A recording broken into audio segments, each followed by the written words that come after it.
department head called me in with a satisfied grin. "Callie, we're bringing in someone younger for your role. After 10 years, time to move on." I nodded calmly. I appreciate the notice. They didn't know one little detail. Next board meeting would be special. "Don't you dare. You're not going to deny me this opportunity," I said, my voice rising as I stood in Thomas Miller's office doorway. The department head looked up from his desk with a satisfied grin that made my stomach turn. After a decade of dedicated service to Peterson Engineering, this was how it would end? My name is Kaylee Thompson, and at 52, I've spent the last 10 years of my career at one of San Francisco's leading engineering firms. Through 3 company restructures, 2 economic downturns, and countless late nights perfecting designs, I had proven myself invaluable, or so I thought. "Kaylee, please sit down." Thomas motioned to the chair across from his desk, his voice carrying that rehearsed sympathy that HR must teach in management training. "We're bringing in someone younger for your role. After 10 years, it's time to move on." The words hung in the air between us. Someone younger, not someone more qualified or experienced, just younger. I felt the familiar heat of indignation rising in my chest, but took a deep breath instead. This wasn't the time for an emotional outburst. I nodded calmly. "I appreciate the notice, Thomas." My muted response clearly wasn't what he expected. Thomas blinked, momentarily thrown off script. "Well, good. I'm glad you understand. The transition will take place over the next month. We'll need you to train your replacement, Olivia. She graduates from Berkeley next week." I smiled thinly. Of course. What Thomas didn't know, what nobody in the department knew, was that the next board meeting would be special, very special indeed. "Will there be a formal announcement?" I asked, my voice steady. "We'll announce it at the department meeting on Monday," Thomas replied, already turning his attention back to his computer screen, dismissing me. "HR will be in touch about your severance package." I stood up and smoothed my blazer. "I see. And the quarterly board meeting is still next Thursday at 2 p.m.? Thomas looked up, confusion flickering across his face. "Yes, but that's not something you need to concern yourself with anymore. Just double-checking my calendar," I said lightly. "Will CEO Davis be in attendance?" Thomas's eyes narrowed slightly. "Why do you ask?" "Just curious," I replied with a shrug. "Well, I won't take up any more of your time." As I walked out of his office, I felt strangely calm. 10 years at Peterson Engineering had taught me patience, resilience, and the importance of knowing when to speak and when to remain silent. The next board meeting would reveal everything, and Thomas Miller's smug satisfaction would evaporate faster than morning fog on the bay. Some secrets were worth keeping, even when you were being shown the door. As I walked back to my desk, I couldn't help but smile at the irony of it all. 10 years of dedication reduced to a casual dismissal in a 15-minute meeting. Yet here I was, holding on to information that would completely flip the script. "Everything okay?" asked Javier, my colleague from the adjacent cubicle. His eyes held genuine concern. He'd seen too many people walk that same path from Thomas's office, faces drawn with shock and disappointment. "Never better," I replied, voice low. Enough to avoid attracting attention, just the usual Friday drama. I hadn't told anyone about the private meeting with CEO Catherine Davis 3 weeks ago. It had been unexpected. A call directly to my personal cell on a Sunday afternoon while I was tending to my rooftop garden. "Kaylee, we need to talk about your future at Peterson," Catherine had said. Her normally formal tone relaxed and direct. "Not at the office. Can you meet me at Bayview Cafe tomorrow at 7 a.m.? The memory of that morning was still vivid. Catherine had arrived early, securing a private corner table with a stunning view of the Golden Gate Bridge shrouded in morning mist. "I'll get straight to the point," she'd said, after we exchanged pleasantries. "The board is restructuring our leadership approach. We've been watching your work on the Westlake project. Your innovative solutions saved us millions and impressed our biggest clients. I'd been preparing for bad news, not praise." "Thank you, but we want you on the executive board," Catherine had continued, "as our new chief operations officer. You understand both the technical and human elements of our business in a way nobody else does." The offer had been unexpected and overwhelming. A seat on the board, overseeing all operational aspects of Peterson Engineering, including Thomas's department. "Why me?" I'd asked, still processing the magnitude of the opportunity. "Because you see what others miss," Catherine had replied simply. "And because it's time we had someone at the table who remembers what it's like to be in the trenches." The secrecy had been Catherine's idea. "The board vote is just a formality, but I need to manage the politics carefully. Some members, particularly those with connections to Thomas, might try to interfere if they knew beforehand. So I'd sign the contract with only Catherine and the company's legal counsel present. For 3 weeks, I'd attended early morning strategy sessions disguised as vendor meetings in my calendar. I'd reviewed confidential reports and helped draft a new operational framework after hours, all while Thomas plotted my removal. Back at my desk, I checked my phone. A message from Catherine. Contracts filed, announcement prepared. Still on for Thursday. I texted back a single thumbs up emoji. For the rest of the afternoon, I diligently worked on transition notes for my supposed replacement. Thomas passed by twice, looking pleased with himself each time. Let him enjoy this moment of perceived victory. The real revelation was just 6 days away.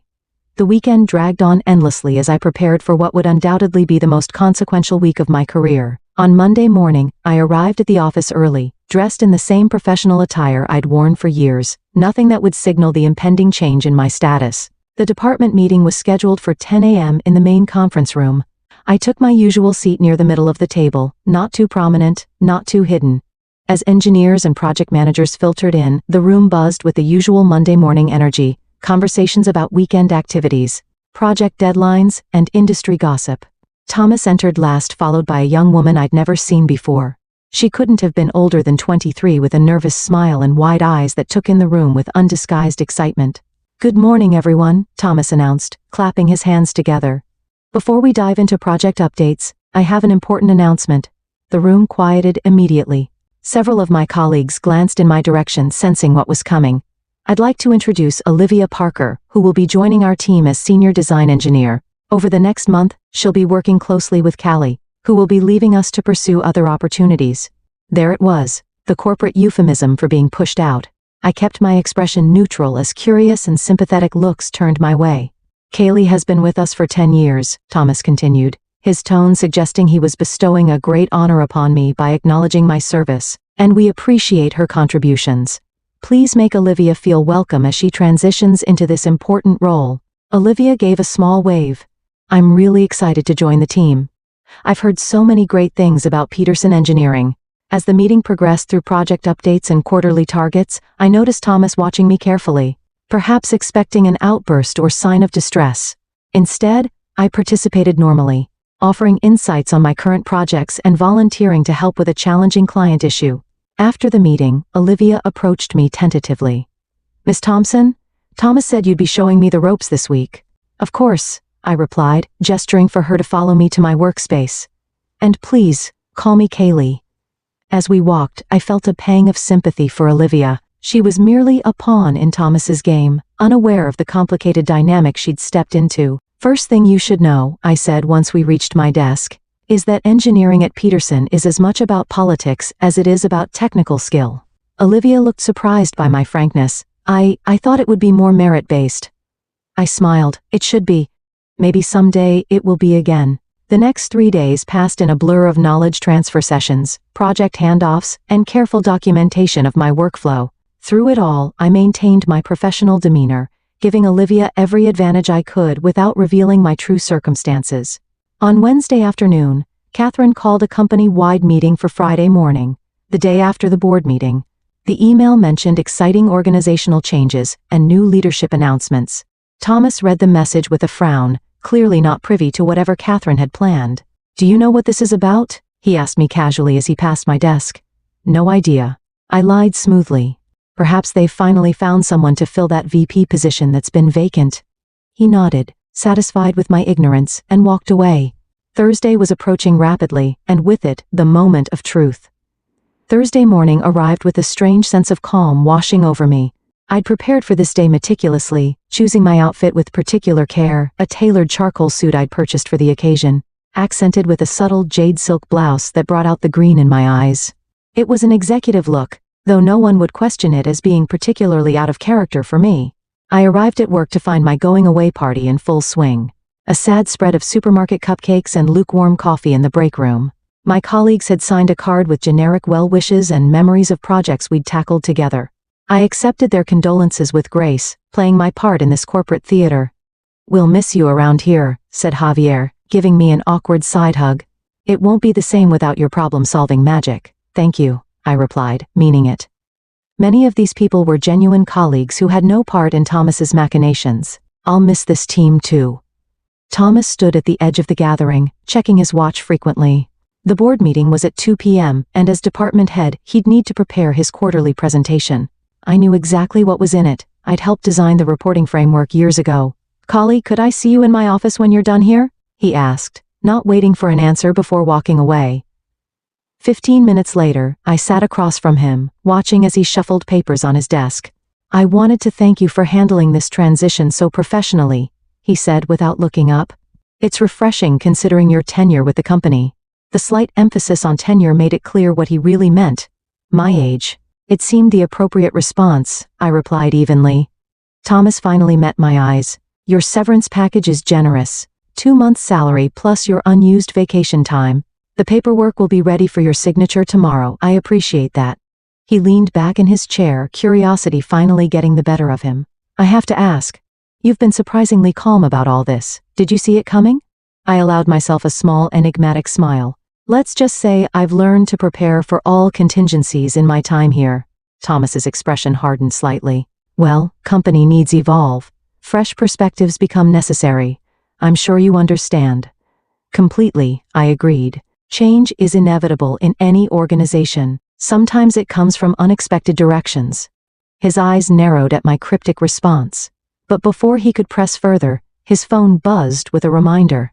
"I need to prepare for the board meeting." "Of course," I said, standing to leave. "Good luck with your presentation." I've always found the board to be quite attentive to details. As I walked out, I could feel his eyes on my back, a new uncertainty in his gaze. My calm acceptance had planted a seed of doubt, exactly as I'd intended. Back at my desk, I fielded a text from Catherine. "Conference room A, 1:30. Come through the executive entrance." I spent the next 2 hours meticulously organizing my desk, backing up personal files, and creating detailed instructions for Olivia. To anyone watching, I was simply being thorough before my departure. At 1:15, I picked up my leather portfolio and headed toward the restroom. A perfectly normal afternoon activity that wouldn't raise suspicions. Once out of sight from the engineering department, I changed course, taking the elevator to the top floor where senior executives had their offices. The executive suite had its own private entrance to the boardroom, a door that I had never had cause to use in my 10 years with the company until today. Catherine was waiting for me in the hallway. Her normally serious face softened with anticipation. "Ready to make history?" she asked quietly. I took a deep breath, feeling the weight of the moment, as ready as I'll ever be. "Perfect," she replied, checking her watch. "The other board members are already seated. Thomas will enter through the main door at exactly 2 p.m. Let's make sure we're in position before then." Together we walked toward the executive entrance to conference room A, where everything was about to change. The boardroom of Peterson Engineering exuded power and tradition. 12 high-backed leather chairs surrounded an immense mahogany table that had witnessed decades of critical decisions. Floor-to-ceiling windows offered a panoramic view of San Francisco's skyline, a constant reminder of the heights to which the company had climbed. By 1:45 p.m., 10 board members were already seated, engaged in pre-meeting small talk. Catherine nodded subtly toward an empty chair on her right, my designated seat. I felt a momentary flutter of nerves as I took my place, but it quickly subsided as several board members smiled in recognition. William Harrison, the 70-year-old chairman of the board, extended his hand. "Miss Thompson, we're delighted to finally have you join us officially. Catherine has spoken highly of your operational insights." "Thank you, Mr. Harrison. I appreciate the opportunity," I replied, my voice steady despite the significance of the moment. For the next 10 minutes, I was introduced to each board member. Most knew me by reputation or from previous project presentations, but this interaction was different. I was now their peer, not a subordinate reporting up the chain. At precisely 2 p.m., the main door opened. Thomas entered, carrying his presentation materials and looking confident. He greeted several board members by name as he made his way around the table, placing copies of his report at each seat. Then his eyes landed on me. The change in his expression was subtle but unmistakable. Confusion, followed by disbelief, then rapidly shifting to alarm. "Kaylee? What are you doing here?" he asked, his voice pitched slightly higher than normal. Before I could respond, Catherine stood commanding the room's attention. "Let's begin," she announced, gesturing for everyone to take their seats. "Before we move to department reports, I have an important announcement." Thomas remained standing, his gaze darting between Catherine and me, clearly trying to piece together what was happening. "Please take a seat, Thomas," Catherine directed, waiting until he complied before continuing. As you all know, Peterson Engineering has been undergoing strategic restructuring to better position ourselves for the challenges ahead.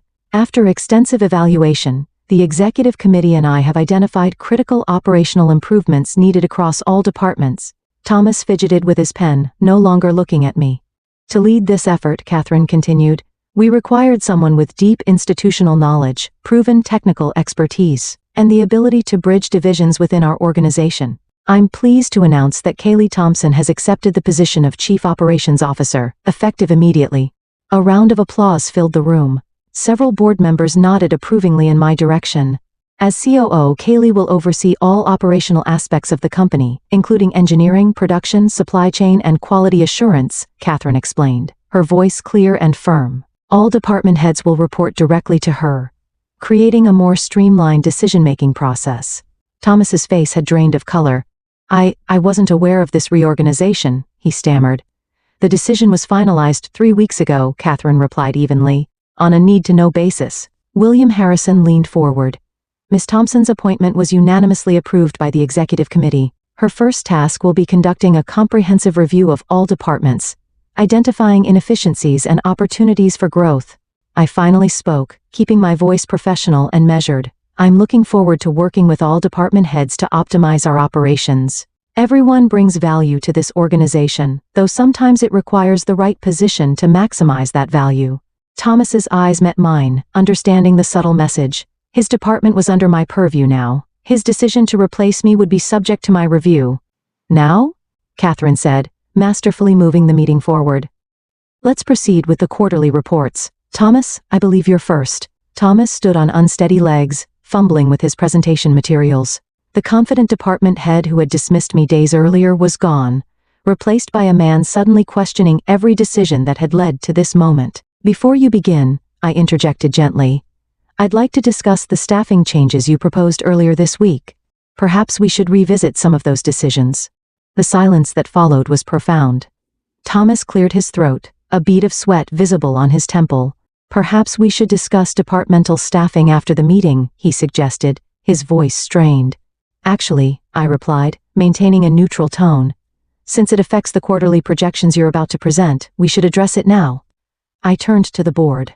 Thomas has proposed replacing our senior design engineer, the position I held until today, with a recent graduate who has no industry experience. Several board members exchanged concerned glances. The Westlake project is entering its most critical phase, I continued. Changing key personnel now creates unnecessary risk to both timeline and budget. William Harrison frowned. Is this accurate, Thomas? The Westlake contract represents 20% of our annual revenue. Thomas's presentation folder trembled slightly in his hands. I believed fresh perspectives would benefit the team, he said, the words sounding hollow even to his own ears. But obviously, with the new organizational structure, we can reassess. Indeed, I agreed. In fact, I've already spoken with Diana Ford about stepping into the role. Her 15 years of experience and familiarity with the Westlake specifications make her the logical choice. Catherine nodded approvingly. Diana is an excellent engineer. I support this decision. The look of defeat on Thomas's face was unmistakable, but he managed to proceed with his quarterly report. His usually confident delivery was replaced by hesitation and frequent references to notes. When he finished, the questions from board members were pointed and occasionally critical, a stark contrast to the easy reception he typically enjoyed.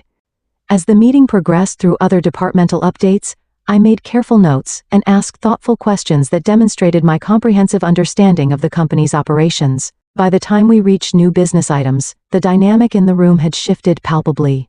Board members increasingly directed their questions to me rather than Catherine or the department heads. Near the meeting's conclusion, Catherine introduced another agenda item.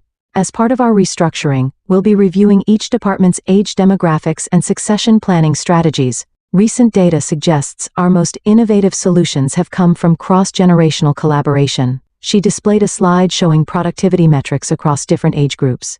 As you can see, teams with age diversity consistently outperform homogeneous groups. Callie will be leading an initiative to ensure we maintain healthy age distribution throughout the organization. I caught Thomas's eye across the table. Experience and fresh perspectives both have value when properly integrated, I said. I look forward to working with all department heads to optimize their team compositions. The meeting adjourned at 4:30 p.m. As board members gathered their materials and engaged in post-meeting conversations, Thomas approached me cautiously. "Congratulations on your promotion," he said stiffly. "Had I known you'd have made different decisions, I finished for him. I understand completely." He nodded uncomfortably. "About Olivia. She's talented but inexperienced," I said. "I think she'd benefit from our junior engineer development program, rather than being thrown into a senior role prematurely. Don't you agree?" Thomas knew he had no choice. "Of course, I'll inform her of the change." "No need," I replied. "As COO, I should welcome all new employees personally. I'll meet with her tomorrow to discuss her actual role and set appropriate expectations." Catherine joined us, effectively ending the conversation. "Kaylee, the executive team is gathering for dinner at Bayside Restaurant at 7. We'd love for you to join us." "I'd be delighted," I said, collecting my notes. As Thomas walked away, Catherine watched him with a calculating expression. "He'll either adapt or find himself increasingly marginalized," she observed quietly. "Everyone eventually faces the consequences of their decisions," I replied. "Some sooner than others." The sun was setting over San Francisco Bay as I left the boardroom through the executive entrance. Not as a visitor this time, but as someone who belonged there. Tomorrow, the company-wide announcement would make my new position official, but today's reversal of fortune was satisfaction enough. The 10 years I'd invested in Peterson Engineering had finally paid off, though not in the way Thomas had intended when he'd called me into his office with that satisfied grin just days ago. Friday morning's company-wide meeting brought a palpable buzz to the auditorium. Employees from every department gathered, whispering speculations about the organizational changes mentioned in Catherine's email. I stood backstage with Catherine and the executive team, dressed in a navy suit that signaled my new authority while still feeling true to myself. "Nervous?" Catherine asked, straightening her blazer. "Surprisingly, no," I replied. "It feels right." At exactly 9 a.m., Catherine took the stage to enthusiastic applause. I watched from the wings as she outlined Peterson Engineering's vision for the future, emphasizing innovation, collaboration, and strategic growth. "To lead us through this next chapter," Catherine announced, "I'm pleased to introduce our new Chief Operations Officer, Kaylee Thompson." As I walked onto the stage, the reaction was immediate and overwhelming. Engineers who had worked alongside me for years stood in applause. Project managers who had seen my solutions save impossible deadlines cheered. Even the administrative staff with whom I'd always maintained respectful relationships showed their approval. Thomas sat in the third row, clapping mechanically, his expression unreadable. "Thank you." I began, waiting for the applause to subside. "For 10 years, I've had the privilege of solving problems at Peterson Engineering. Today, I'm honored to help shape our collective future." I outlined my vision for operational excellence, emphasizing collaboration across generations and departments. "Experience and fresh perspectives both have tremendous value," I said, making brief eye contact with Thomas. "Our strength lies in harnessing both." After the presentation, employees approached to offer congratulations. Olivia, looking slightly confused, waited until most had dispersed. "Miss Thompson, Kaylee," she began tentatively. "I'm a little unclear about my position now." I smiled reassuringly. "Let's meet in my office in an hour. I think you have great potential, just not in the role Thomas originally proposed." As the crowd thinned, I spotted Javier giving me a knowing grin and a thumbs up from across the room. Perhaps he'd suspected something all along. The transition into my role as CEO happened more smoothly than anyone might have expected. By Monday morning, I had moved into the executive suite on the top floor, a spacious corner office with windows overlooking the Bay Bridge. The contrast to my former cubicle was striking, but I made sure to bring along the small jade plant that had survived 10 years of engineering crises with me. Some continuity was important. My first official week was packed with meetings, getting to know each department head personally, reviewing ongoing projects and assessing operational bottlenecks. I made a point of being visible throughout the building, visiting departments, and speaking directly with employees at all levels. This wasn't just good leadership, it was a message that the barriers between executives and staff were being dismantled. Thomas had been notably subdued. Our first one-on-one meeting had been brief and focused strictly on his department's metrics. He avoided direct eye contact and kept his responses clipped and professional. I neither gloated nor referenced our previous dynamics, treating him with the same respectful professionalism I showed all department heads. On Friday afternoon, Catherine stopped by my office with 2 cups of coffee. "So 1 week in, how does it feel?" she asked, settling into the chair across from my desk. "Challenging in all the right ways," I replied honestly. There's so much opportunity for improvement. She nodded, looking pleased. The board is impressed with your approach so far. William Harrison specifically mentioned your talent for asking the right questions. I've had years to think about what I'd do differently if given the chance, I admitted. Catherine smiled knowingly. That's exactly why you were the right choice. Oh, and I thought you'd want to know. Thomas has requested a transfer to our Seattle office. Running away? I asked, raising an eyebrow. He claims it's for family reasons, Catherine replied, but we both know better. I considered this news thoughtfully.